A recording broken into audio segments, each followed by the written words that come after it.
c'est ma façon d'aller chez eux, manger avec eux, partager leur soupe. Et c'est ça Mes amis, je voudrais, à la mémoire de ces deux enfants, Nelson Rubin et Tan Hazout, que vous tous, pendant quelques secondes, chacun de vous, il va dire dans sa tête, eh ben, je vais faire partie de cette organisation des enfants d'Hachem. Chacun de vous, il a moyen d'aider. On peut aider avec de l'argent, on peut aussi aider avec quoi?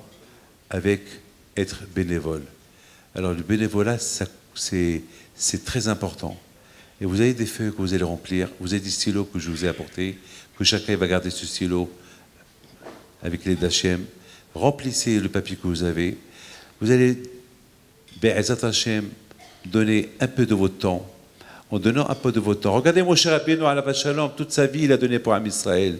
Regardez tous les tzadikim qui ont donné toute leur vie pour Am Israël. On ne vous demande pas à vous de donner votre vie, toute votre vie, quelques heures par semaine de votre temps. Remplissez le papier, je vous le demande. Et chacun qui remplit ce papier avec les doigts Kadosh Baruch Hu, les originaux, on va les garder, jusqu'à qu'on va les envoyer sur le tombeau de Rabbi Haim Pinto, et on va les laisser là-bas. Voilà, je répète, tout celui qui remplit le papier et qui prend sur lui, il y a ceux qui vont aider avec l'argent, même avec l'argent, ils peuvent aussi donner un peu de leur temps. Mais on veut former un comité de force, un comité Be'ezat Hashem qui va être le plus important ici à Paris, un comité que Be'ezat Hashem, non seulement on va montrer à Kadosh Baruch Hu de quoi on est capable, mais on va dire à Kadosh Baruch Hu, tu vois, Kadosh Baruch Hu, tes enfants, on ne les a pas abandonnés. Chacun qu'il est infirme, chacun qu'il est handicapé, il s'appelle un enfant d'Hachem. Parce que c'est Hachem qui a voulu qu'il soit comme ça. Puis c'est Hachem qui a voulu qu'il soit comme ça, alors il devient l'enfant, il devient le protégé de Kadosh Baruch Hu. Et comment on peut l'alléger? Eh bien, on va l'alléger à notre manière. Donc à Botaï, vous avez tous des feuilles que chacun il va le remplir. Et vous allez me le donner à moi. C'est moi qui vais le prendre si Dieu veut. Pas maintenant, c'est vers la fin. Alors mes amis, le sofer, vous allez vous préparer. Chut, maintenant je passe. Il faut maintenant encourager Rabbi Moshe Pinto.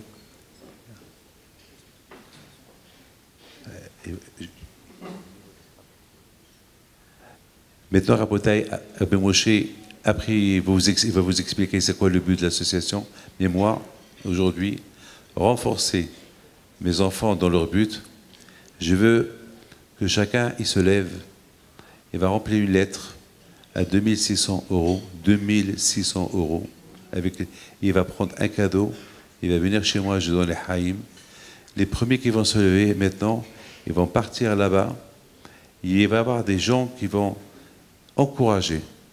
Chacun, il va encourager l'autre. C'est très important que ce que vous allez donner, ça va les aider pour compenser. Alors, je voudrais maintenant voir mes amis, les premiers qui vont se lever, se diriger à porter un cadeau, prendre un cadeau. Bien sûr, les parents, ceux qui ont offert le Sefer Torah, ils ont quelques lettres pour eux vers la fin. Mais maintenant, Rabotai, ceux qui veulent faire cette mitzvah, qui se lèvent maintenant, entre-temps que je fais une bracha, les nishmat, ces deux tzadikim qu'ils ont quittés, vous allez ceux qui ont décidé, ils vont se lever pour partir vers le Sefer Torah, préparer Tachin la Sefer Torah Bakaja. Tachinoto, et Rabotai, levez-vous.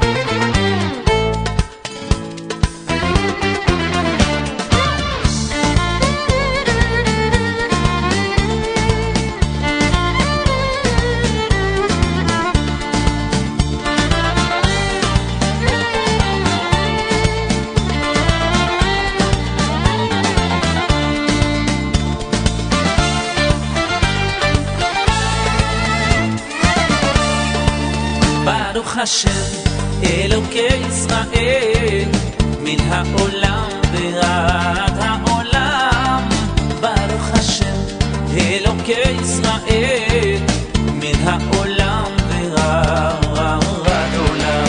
Baruch השם אלוקי ישראל מן העולם ועד העולם ברוך השם אלוקי ישראל מן העולם ועד העולם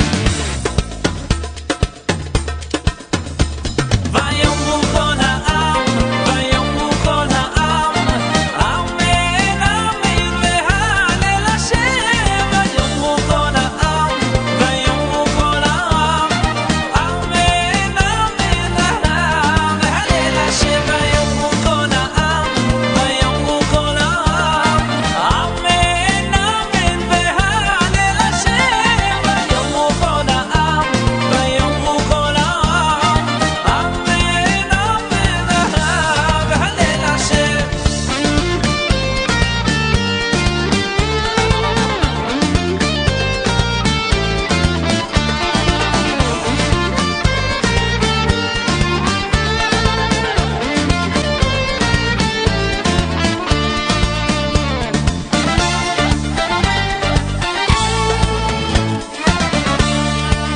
ברוך השם אלוקי ישראל מן העולם ועד העולם ברוך השם אלוקי ישראל מן העולם ועד העולם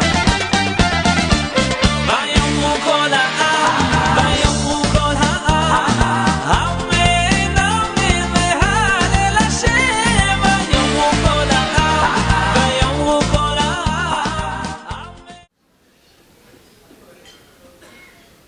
Il y a environ 6 mois, il y a une mère qui est dans la salle. Elle est venue me voir à la fin du cours et elle m'a demandé si je pouvais venir à l'hôpital voir son enfant pour lui faire une bracha. Bon alors, vous savez en général quand on propose à quelqu'un d'aller dans un hôpital, on repousse. C'est très dur d'aller dans les hôpitaux, surtout pour voir un enfant qui est malade. Moi alors j'ai repoussé, je lui dis j'étais occupé, j'avais des cours, et ben, c'était vrai j'avais des cours. Bon, pendant un mois la pause je l'ai fait attendre. Après un mois après qu'elle m'a saoulé, j'avais pas le choix, je suis parti à l'hôpital. Moi je devais aller à l'hôpital, c'était un enfant de 10 ans, qu'Hachem l'envoie fois chez les mains. Il atteint de la grave maladie. Bon, ce qui était prévu c'est que je lui fasse une bracha et que je ressorte. Alors vous savez j'ai l'habitude d'aller dans les hôpitaux. J'ai l'habitude d'aller voir des personnes malades en général. Donc je me suis dit, Moshe, ça va être la routine. Tu rentres à l'hôpital, tu fais ta bracha, et comme d'habitude, tu ressors. Ça a été la première fois de ma vie que j'étais devant un enfant. Alors la mère, elle m'a dit, voilà, c'est mon fils, fais-lui une bracha. Je vous dis la vérité. Hein. Je me suis dit dans ma tête, à 10 ans, il n'en a rien à faire de ma bracha. Il a que 10 ans. Ma bracha va lui apporter quoi? Il n'a pas besoin de ma bracha, il a besoin de mon soutien. Les maîtres, j'ai pris sur moi, et là ça fait maintenant quasiment 6 mois. Je vais le voir une fois toutes les semaines, jouer avec lui, soit à la PlayStation, soit parler avec lui pendant 1 heure.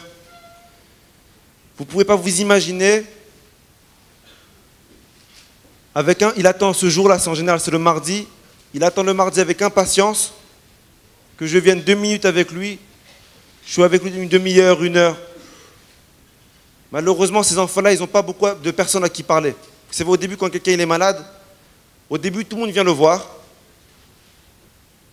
Au bout d'une semaine, c'est la famille proche. Au bout de 2 semaines, c'est les cousins. Et au bout d'un mois, même les cousins ne viennent plus. C'est de temps en temps les cousins qui viennent, de temps en temps les amis qui viennent. Ce petit qui était malade, ce qui m'a choqué un petit peu, il m'a dit, Moshe, t'es le seul ami qui me reste. Je lui ai dit, mais non, ne dis pas ça, t'as tous tes copains de l'école. Il m'a dit, ils sont où? Au début, tout le monde venait, mais à la fin, avec le temps, là, ils ont arrêté de venir. Comment moi je peux écouter ça et continuer mes cours comme si de rien n'était? Vous savez, c'est écrit dans la Torah que le monde il tient sur 3 piliers. La Torah, la prière et le chesed. Là, Inara, moi, ça fait 5 ans que je fais cours chez les jeunes. Il y a la Torah et on a à gogo. Que ce soit chez les Lubavitch, chez les Breslev, de partout il y a de la Torah à gogo.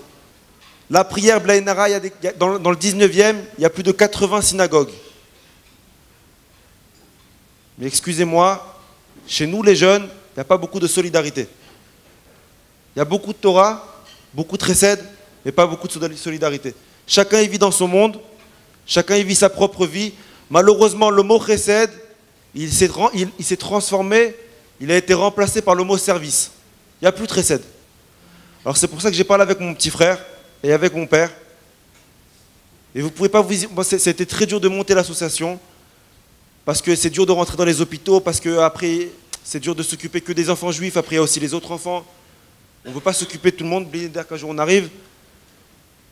Vous ne pouvez pas vous imaginer le bien que ça peut faire à un enfant d'avoir une personne avec qui parler, d'avoir une personne avec qui va l'écouter, qui va le sortir, qui va lui faire oublier un petit peu, rien qu'une heure par jour, les hôpitaux, les traitements. On ne peut pas savoir c'est quoi la maladie, et que Chas Veshalom, on ne connaisse jamais une personne qui a la maladie. Mais vous savez, rien que quand on va visiter un malade à l'hôpital, rien que de rester 10 minutes, regardez comment c'est dur. Rien que de visiter un malade et de rester 10 minutes, on est pressé de partir. Vous savez, c'est quoi l'enfer pour un enfant? De rester des mois entiers dans un hôpital sans qu'aucune personne vienne le voir.